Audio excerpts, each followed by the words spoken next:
Okay, good. Om Sahana Vavatu Sahano Bhunaktu Sahavidyan Karavavahai Tejasvinavadhitamastu ma vidvishavahai. Om Shanti Shanti Shanti Chaitanyam Sarvagam Sarvam Sarvabhutaguhashayam Yat Sarva Vishayatitam Tasmai Sarva Vide Namaha. Oh, very good. Nice to see you all. Welcome also to our many students attending these classes online. We continue. We left off in our last week's class at a very significant point. Sri Krishna, wrong? Is today Saturday or Sunday? Okay, sorry. So, here, last week we saw how Sri Shankaracharya, author of our text, introduced this avastha-traya prakriya. Prakriya, teaching methodology. Teaching methodology about traya, three avasthas, three states of mind, three states of experience. And I suggested at that time, and we'll see it today, that Shankara's intention here is beyond the conventional usage of this avastha-traya prakriya. So every teaching methodology has like a standard usage. Believe it or not, there's when you really have studied this stuff for years, you see, and when you read all the commentaries, you see that there are typical ways of approaching each topic, and occasionally a commentator or even sub-commentator will take a untypical method. Here, Shankara himself is doing something, I think, surprising and brilliant. I'm sure it's been done elsewhere in Shankaracharya's works, but I'm not sure exactly where. So, of course, you already know that the point of this avastha-traya prakriya is to establish the fact that you are the unchanging observer of three constantly changing states of mind: waking, dream, and deep sleep. You've seen this many times. Shankara introduced it in the prior verse. We're not going to return to it. Further, and equally important take-home message from that avastha-traya prakriya is the fact that anything that changes is not as real as that which is unchanging. Our definition of real is that which doesn't change. Anything that changes comes in and out of existence, because if it changes, its prior state of existence comes to an end, a new state of existence begins. If I drop this pot, the pot goes out of existence and the shards come into existence. So this pot is a good example of something which is not as real as the clay, because clay exists before I drop the pot, clay exists after I drop the pot. So based on this, you are the reality. Everything you experience, because it's changing in those three states of mind, less real. With this in mind, we're going to return to actually we saw just the beginning of this verse. We'll return to it now, and we'll see how Shankara extends. Let's see. Where is it in the next verse? Actually, the extension will take place one more verse. Let's see how he expands upon what I've just said and sets the stage for that extension, which will come in one more verse. Sushuptakyam tamo jnanam, sushuptakyam tamo jnanam, bijam swapna prabodhayoho, Bijam swapna prabodhayoho swatma bodha pradagdham syat swatma bodho pradagdham syat bijam dagdham yatha bhavam bijam dagdham yatha bhavam. He says, in the first half we saw briefly, he says that sushuptakyam, that which we understand as deep sleep, dreamless sleep, sushupti. He says that in that state of sushupti, of course, is tamas, pure darkness, and it is ajnanam, ignorance. And further, I'll just read the verse and then we'll go into some interesting points here. That ajnanam happens to be the bijam, the seed, swapna prabodhayoho, for the two other states. So here we're talking about sushupti, deep sleep, which is, Shankara says here, is the seed for the other two states, waking and dream states. Now, to understand why this is so important, recognize this. In waking state, everything is known to us. Everything happening around us is known to us.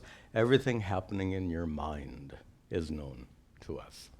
In a dream state, the outside world goes away, but what's happening in your mind continues to be known by you, observed by you, witnessed by you. You are the sakshi of that dream experience.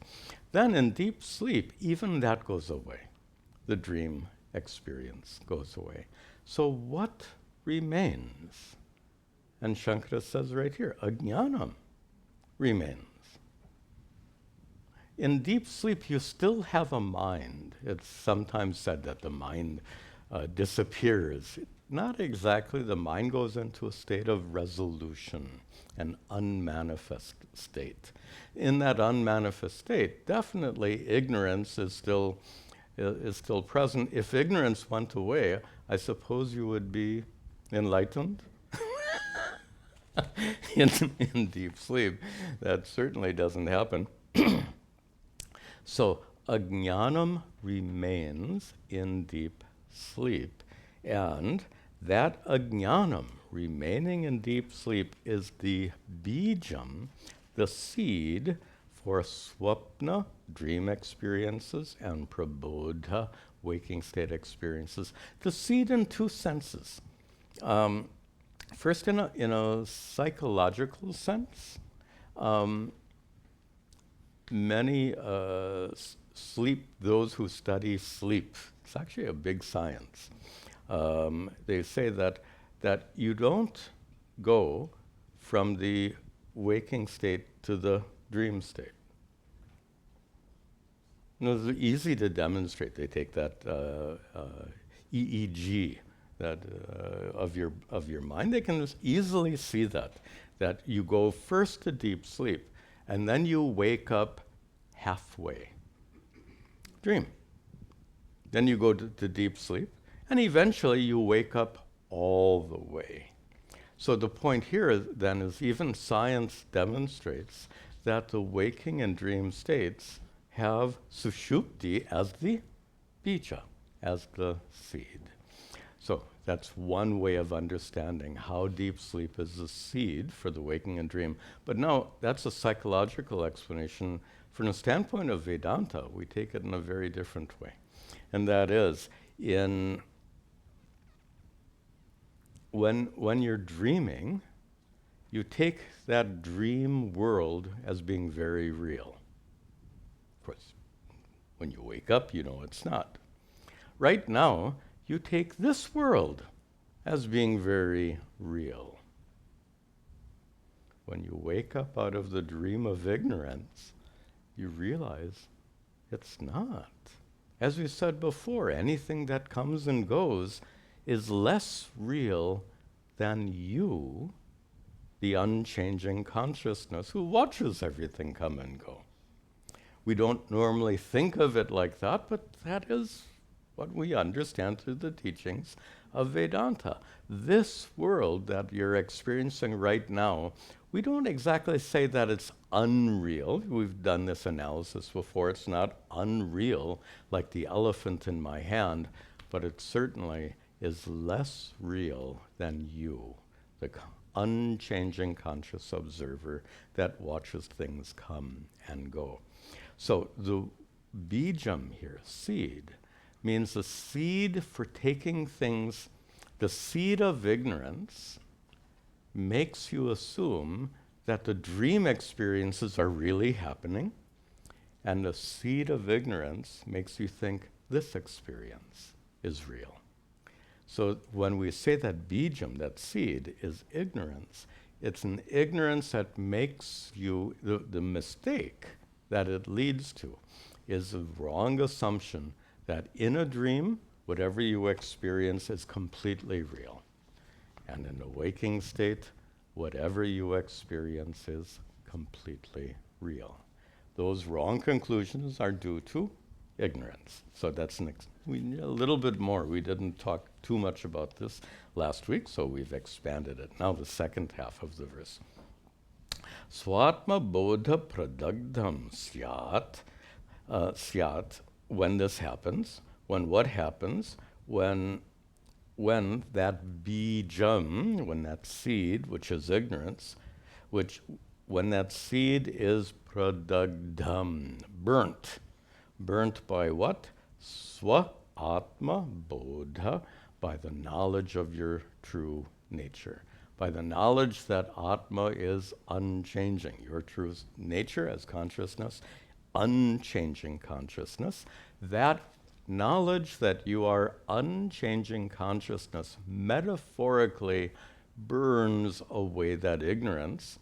The metaphor is really because, burning destroys, right? The surface part of the metaphor is pretty clear.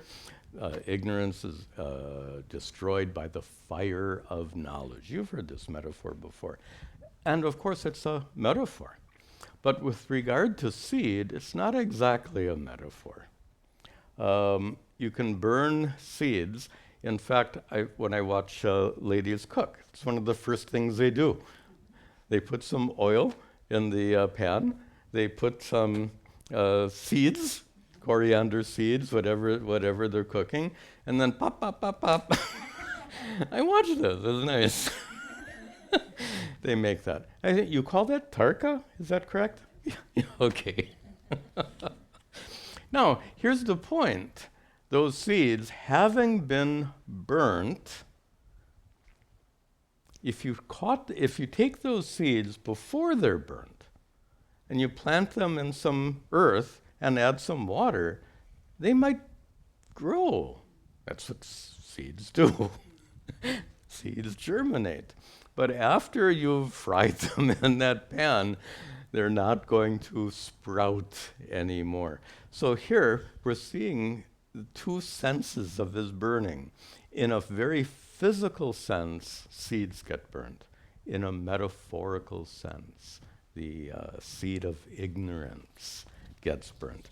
And what is the consequence? In the last line, he says, bijam dagdham, that the seed of ignorance is then burnt.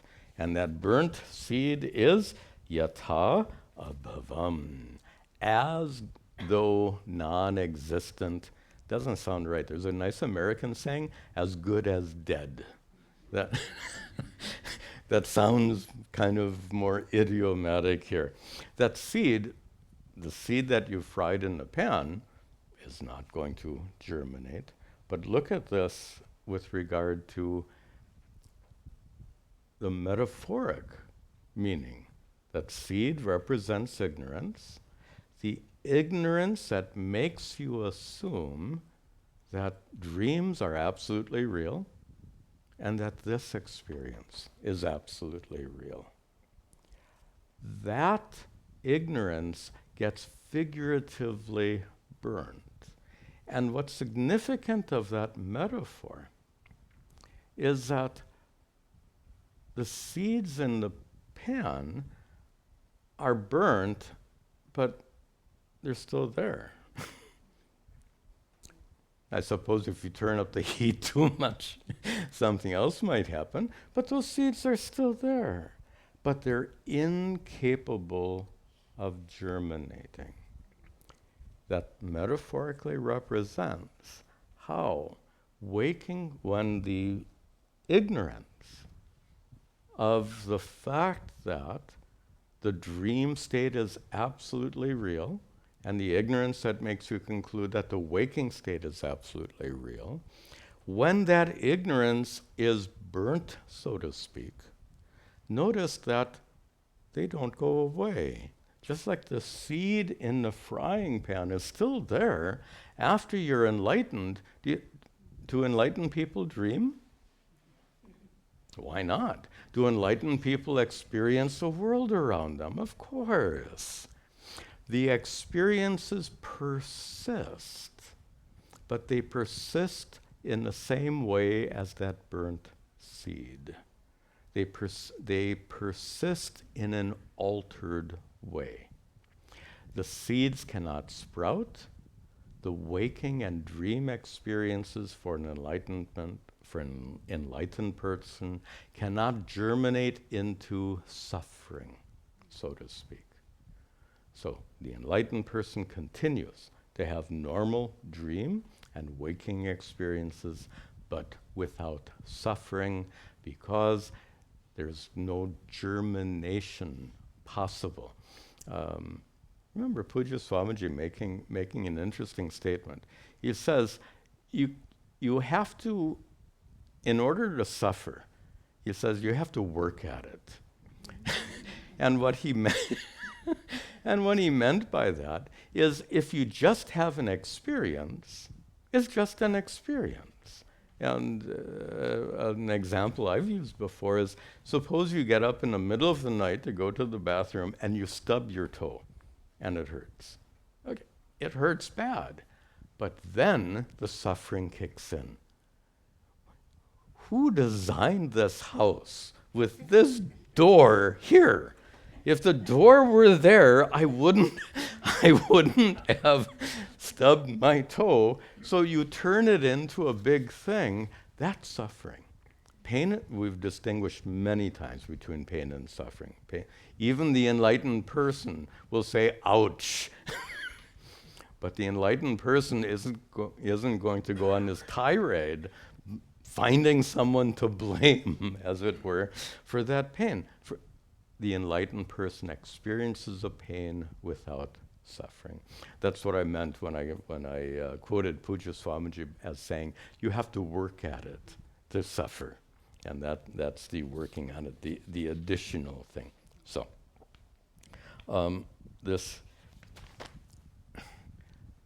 there's one Sanskrit word I'd like to share with you, because it's highly relevant and it's often used, and that is badhita. Badhita means negated. The burnt seed is a representation of something which has been negated. For the enlightened person, the experience of the world still exists, but its reality has been negated.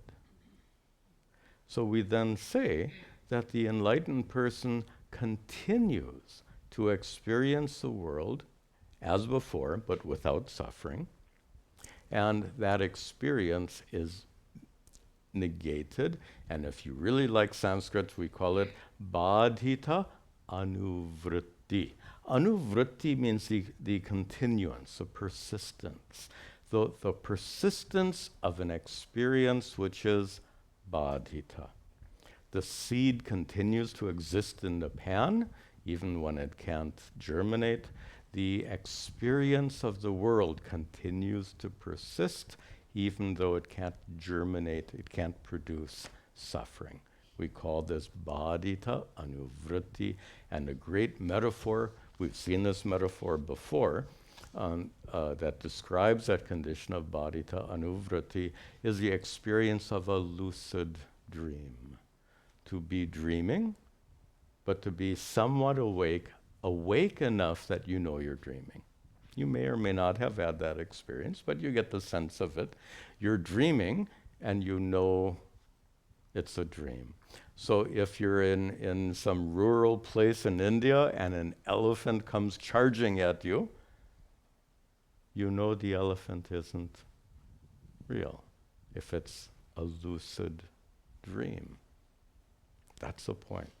You see the elephant, you experience the elephant, but you won't take it as real, which means you won't experience real fear.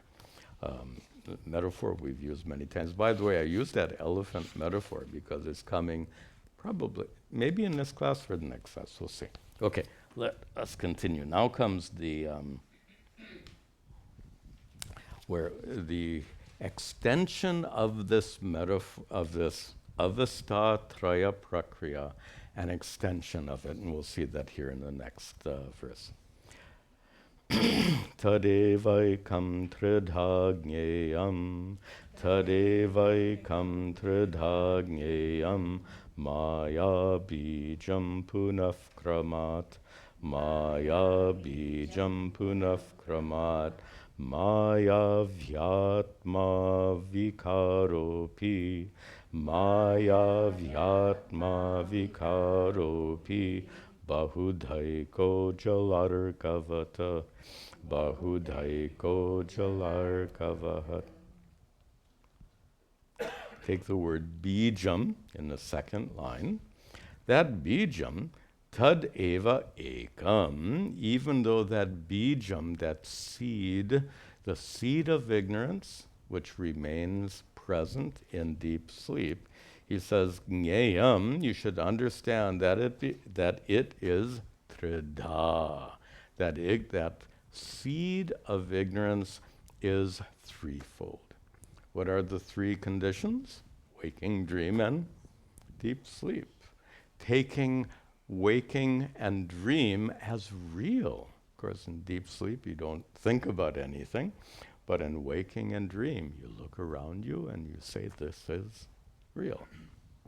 So this seed of ignorance, which persists in deep sleep, causes the alternation of these three states, waking, dreams, sleep, and causes you to take them as being real, not badita, as we just discussed.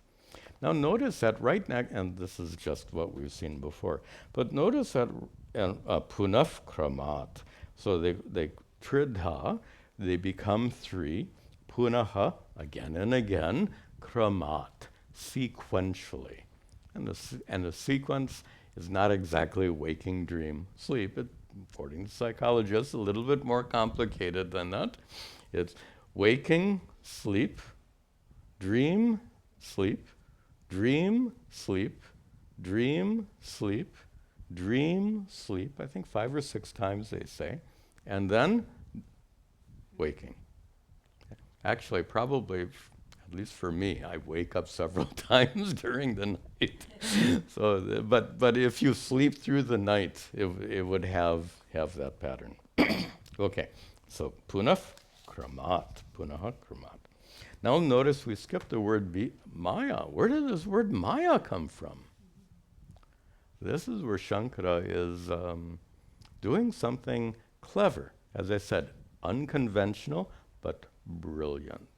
He's making a comparison between ignorance and maya. And we haven't discussed this in any recent class. I think it's been many years since that topic has come up in a class here. What is ignorance for you is similar, not the same, similar to what is maya for Ishvara. Similar. Why is it similar? Due to ignorance, you create a dream world and a waking world that you think are real. Due to maya, Ishvara creates. And Ishvara's creation is also tridha, threefold. So this is whenever we have a lot of things going on here, I'll go to the board in just a minute to explain it, but we can use one of our analytical tools here to make this much more clear. Most of you are familiar with these two perspectives of vyashti and samashti. Vyashti is a perspective of an individual, microcosm, I suppose is the word that we use. And then samashti is the perspective of the whole, the macrocosm, as we often say. So we can look at things from both a microcosmic and macrocosmic perspective. From a microcosmic perspective, you are this body. From a macrocosmic perspective, this body is just one tiny speck of dust in a universe of matter.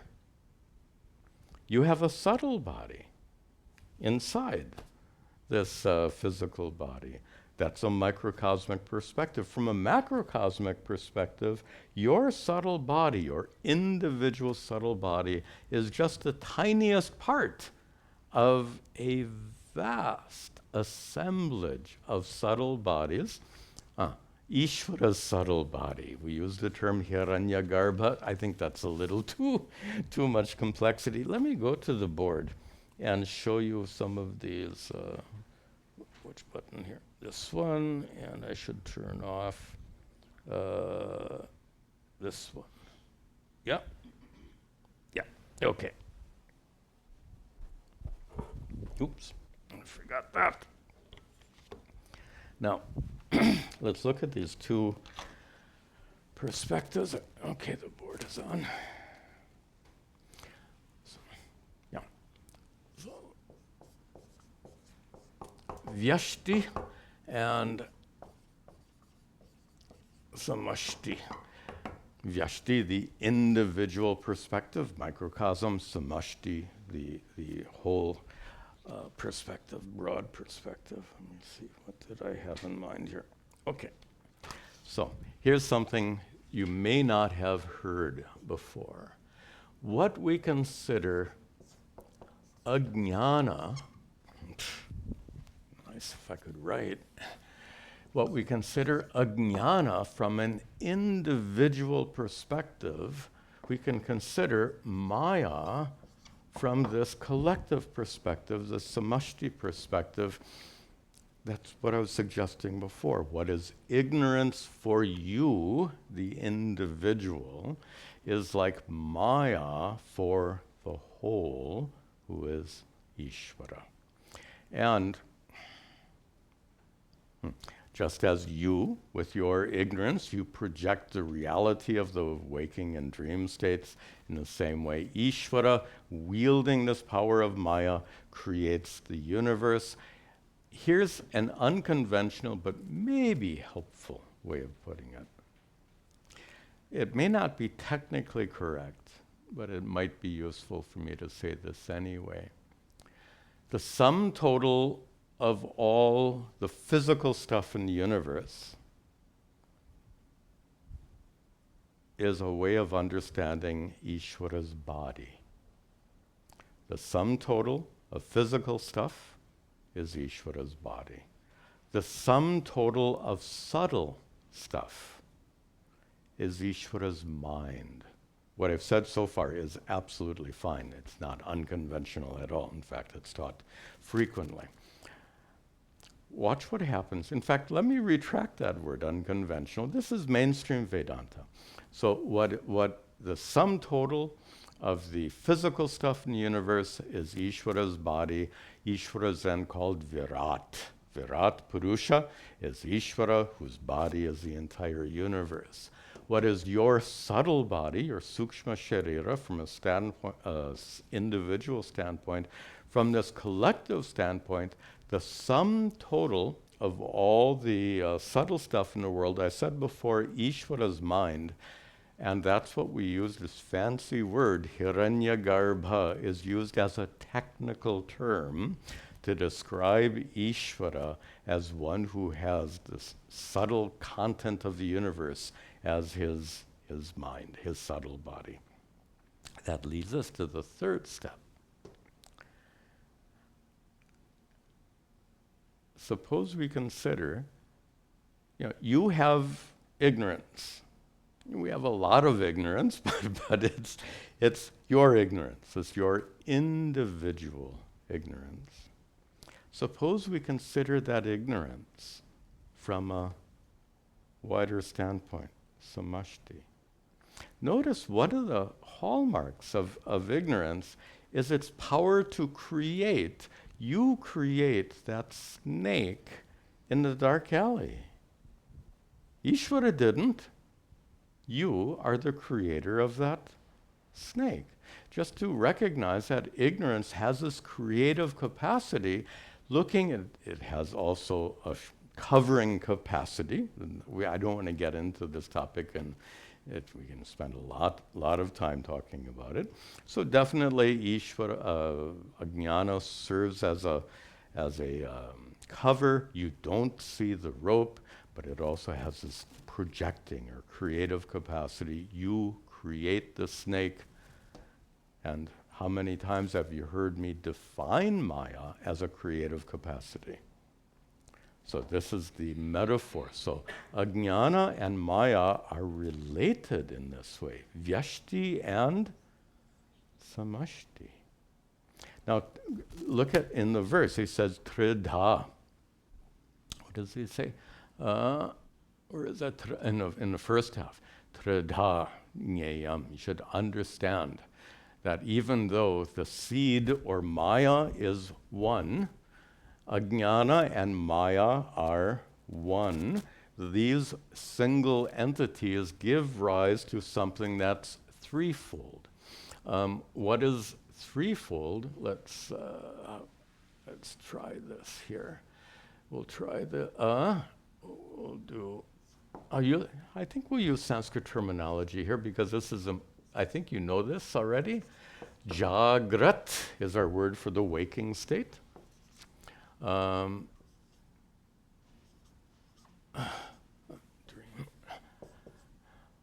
Swapna is dream state. And as we said before, Sushupti is the deep sleep state. So this ajnana becomes these three from this vyashti perspective. In fact, let me try to do that. See if this works. I've never drawn this kind of diagram before. Let's see if it makes sense.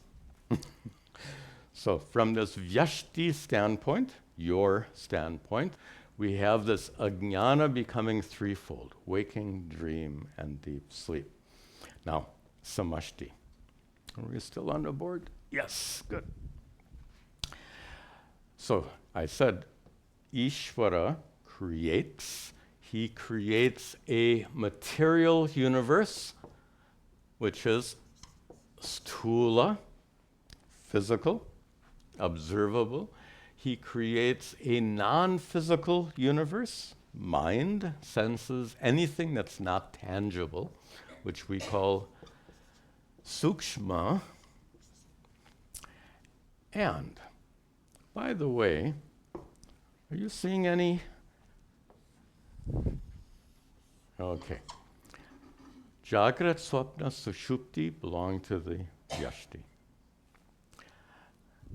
Sthula and Sukshma belong to the Samashti. Do you see any connection here? Pretty obvious, right? In the dream state, you're not aware of the physical world. In the dream state, you're only aware of the subtle world, your mind. In the waking state, you are certainly aware of the physical world. So this is a metaphor. So notice the fancy word, congruence. Sounds like a mathematics class or something. But to explain this diagram, we need to see some of these relationships. So you can see Vyashti giving from the from the individual standpoint, ignorance gives rise to these three. From the collective, samashti standpoint, Maya gives rise to these three. What is this one? What is this one? Well, karana, these are not shariras, right? Yeah, so we're talking about the world. This is samashti. So karana sharira is yours. Karana sharira still exists in sukshma sharira. You're on the right track, but we can't use the word karana sharira here. Anyone else want to try? It's a technical word. Well, so in sushupti, you exist in a resolved condition.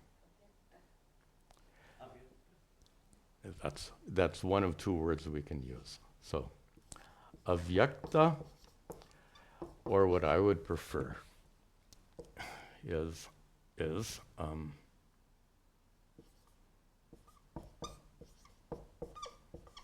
is a more technical term. It's a little bit more correct. Avyakrita.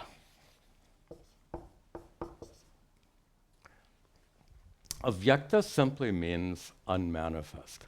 Avyakrita means not yet manifest. It's going to be manifest. Either of these words are just fine, but brilliant.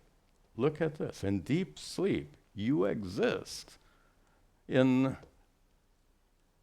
the state of pralaya. The world exists in an unmanifest state, usually called avyakrita. When you wake up, you can wake up halfway into a dream. When the world begins, what is the first worldly stuff to emerge? Sukshma, not physical stuff that comes later. When you wake up all the way, you see the world around you. When the world fully emerges from the state of pralaya, physical things also exist. So here is, I don't know if this makes any sense to you. It's a little bit, little bit complex, but it shows the point Shankara wants to make. And that point is ignorance. Let me push the right button here. I want to go this one and this one. Good. So the point here is Shankara is trying to show us here how ignorance and Maya have parallel functions.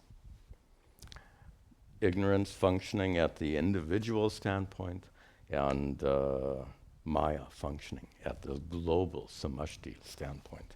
So we see the similarity between the two, and then we'll see the second half here. Maya, by the way, here's a good place to point out, you have to know, if you're going to read this stuff, you need to know some Sanskrit. Because if you would probably read Maya Vyatma. But Vyatma is not a word. It is Maya V Atma. And then the words combine due to sandhi. So by the way, I'll mention just, I don't want you to feel bad, but sandhi is one of the introductory topics in Sanskrit. It's one of the first topics you study. So anyway, this is how fundamental it is. We need to know a little Sanskrit to make sense out of this. So Maya V, the one who wields Maya. Who wields Maya is Atma. Atma wields Maya. But now Maya here, we've got two different meanings. Atma wields Maya, and second, last line, Bahudha Ekaha. The one becomes many due to the Mayavi. That Mayavi, but in vernacular language, most of you know, is magician. And here we use it in a more technical sense. It retains that meaning of magician, but in a simpler way, that Mayavi is the one who wields Maya. You wield it. Ishvara wields Maya to create the universe. You wield Maya. You wield ignorance, I should say, in a manner of speaking, to create the snake. You did a good job. A very threatening snake. You're a good creator. You wielded ignorance to create a very real and scary snake. Ishvara wields Maya to create what seems to be a very real world. Ishvara creates a real world? No. Ishvara creates a world that's as real as it looks. But as they say, looks can be deceiving. Okay, as it is in a dream. So here, Mayavi, the one who wields Maya, and at two levels. You, the individual wielding ignorance to create the snake. Ishvara, wielding Maya to create the world. That, in both cases, Atma. Atma is the truth of you. Brahman is the truth of Ishvara.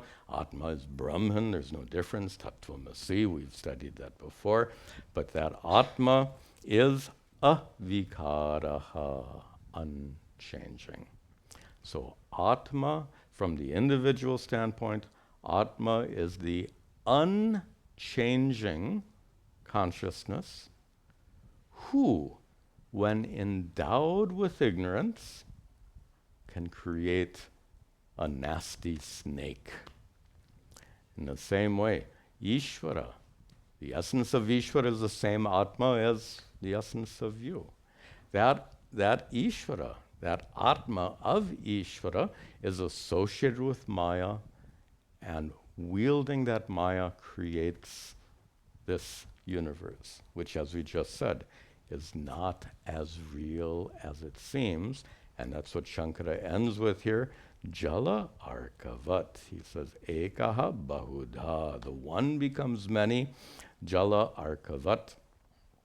Arka is the sun. Jala is water. The sun's reflection in water, especially water that has ripples in it. If you're watching, sunset doesn't exactly work. The usual example we use is a bucket of water. Because in that bucket of water, you can shake the bucket and get lots of ripples. And if you shake it enough, you actually turn the sun into many. You get many waves, and in each wave, a different sun gets reflected. How many suns are there? One sun. It appears as many. One sun appears as many. One from the samashti standpoint. No, vyashti. So one sun appears as many from your individual standpoint. One consciousness appears manifold, waking, dream, and so you have three completely different kinds of experience. Waking, dream, sleep. And to finish our metaphor, from the samashti standpoint, one Ishvara becomes manifold stool. Actually, better if we go back to that. Go look at the board. And let me go back to the board here and we'll summarize this verse. Here. So one ignorance for the individual gives rise to three kinds of experience, Jagrat, Swapna, and Sushupta, and one Maya. Or here, the perspective is Mayavi. You, associated with ignorance, you being the conscious being, you create Jagrat, Swapna, and Sushupti, and the Atma of Ishvara, whom we call Brahman, that Brahman associated with Maya gives rise to Stula, Sukshma, and Avyakrita. If this seems complicated, it is. Shankara is being really sophisticated here to draw this comparison between ignorance, ajnana, and Maya. That's not a very common topic. As I said, I've seen it done elsewhere, I just can't remember. Here it's done in a really brilliant way. Yeah, we'll see just one more verse. So let's get that back and get me back. Oops. That's you, me. And one more button to push. Bijam chaikam yatha bhinnam, bijam chaikam yatha bhinnam, pranaswapnadibhistata, pranaswapnadibhistata, swapna jagrat charireshu, swapna jagrat charireshu, tadvachatma jalenduvata, tadvachatma jalenduvata. Really continues to summarize what was taught in the prior verse. He says, Ekam bijam, one seed, yatha, just as one seed becomes bhinnam, manifold. And here we're referring to, well, what makes it complicated is we have two. If I explain to you why it's so complicated, it'll get more complicated. So, anyway.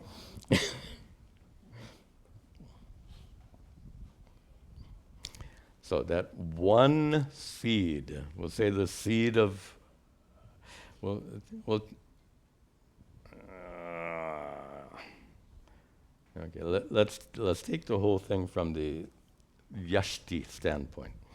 From you, from an individual standpoint, just as the one seed, yatha, just as the ekam, bijam, the one seed of ignorance, bhinnam, becomes different, waking, dream, and sleep. And he says it becomes different where, prana swapnadi bihi, in these states of prana, by the way, is a obscure way of referring to sushupti.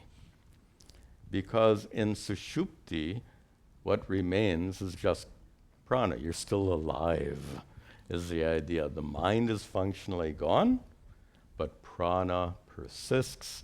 So here the word prana absolutely refers to the deep sleep state, sushupti.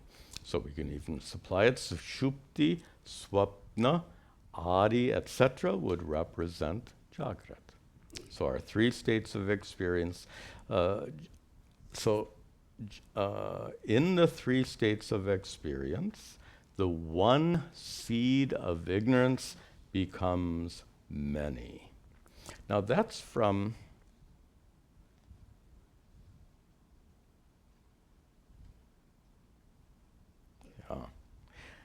That's this is what I'm trying to avoid. It's already complicated. I don't want to make this so much more complicated. So just as the one seed of ignorance for you gives rise to these three states of experience, those three states of experience are not absolutely real. They come and go, as we said at the beginning of the class. Anything that comes and goes is less real than what doesn't come and go. You are the unchanging observer of those three constantly changing states of mind. And that's the drishtanta yatha, just as that one seed of ignorance becomes many. And go down to the last line. Tadvat, in the same way, tadvat cha atma, in the same way atma, swapna jagrat sharireshu, in various bodies that exist, your different bodies that exist in waking and dream states. So in the wake, when you're awake, you've just got this one. What's interesting, in a dream, you could actually have different bodies.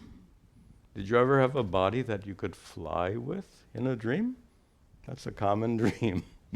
You can't fly with this body, but you can fly with your dream body. How about in a dream, you can get killed and then get up and go home. That's another common dream, death dreams. So obviously you can have a variety of bodies in a dream. You're stuck with this one in the waking state. But here's the point. And I want to make this point without adding to the complexity we have so much. And the complexity is when one becomes many, we should add one as though becomes many. If I drop this pot, it becomes many shards from the standpoint of pot. From the standpoint of clay, did one become many? It's still one clay in different forms, in the form of all the shards. So even though one pot can be broken and become many, clay cannot become many. And that's a point Shankara makes here in the end of this verse. He says, Tadvad, in the same way, atma, which seems to be many in your waking and dream states. You seem to have one body here and another body in a dream, so that one atma seems to become many, but it doesn't at all. And he gives kind of the same example. Jala induvat. Before it was Jala arka, the sun, the sun reflected in a Jala, and here's Jala indu, moon. Same thing. The moon reflected in the water. It's the same one moon that's reflected. There's an important take-home message, and if this got a little too complex for you, I'm sorry. This is not an introductory text, and Shankara was quite sophisticated with his comparison of Maya and ignorance in the prior verse. But the take-home message, I think, is really very simple and obvious, and that is that just as, we'll end with this one more metaphor, just as your waking and dream states are not absolutely real, you are the unchanging observer of these apparently real waking and dream states. In the same way, when Ishvara creates the world, doesn't create an absolutely real world. Look, how obvious it is. We just said anything that undergoes change is not absolutely real. The world undergoes change. In fact, right now it is undergoing a lot of change. In fact, environmentalists are freaking out because of some of the terrible changes that the world is undergoing. From a Vedantic standpoint, the world undergoes change when it goes from an unmanifest state to a partially manifest state to a fully manifest state.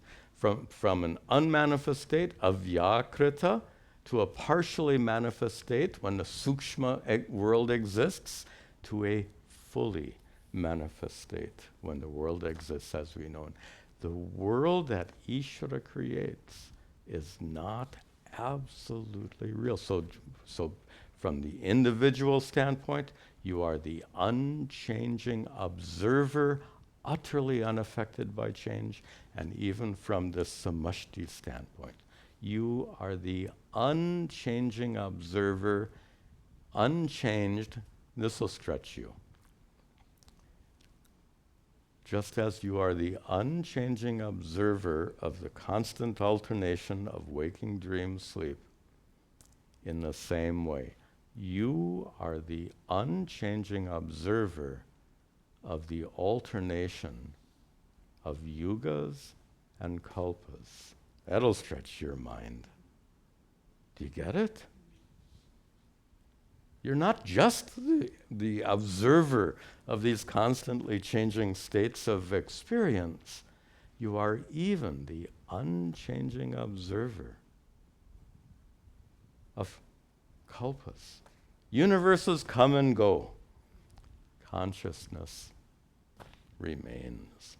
What a vast perspective. Nice way to conclude our class.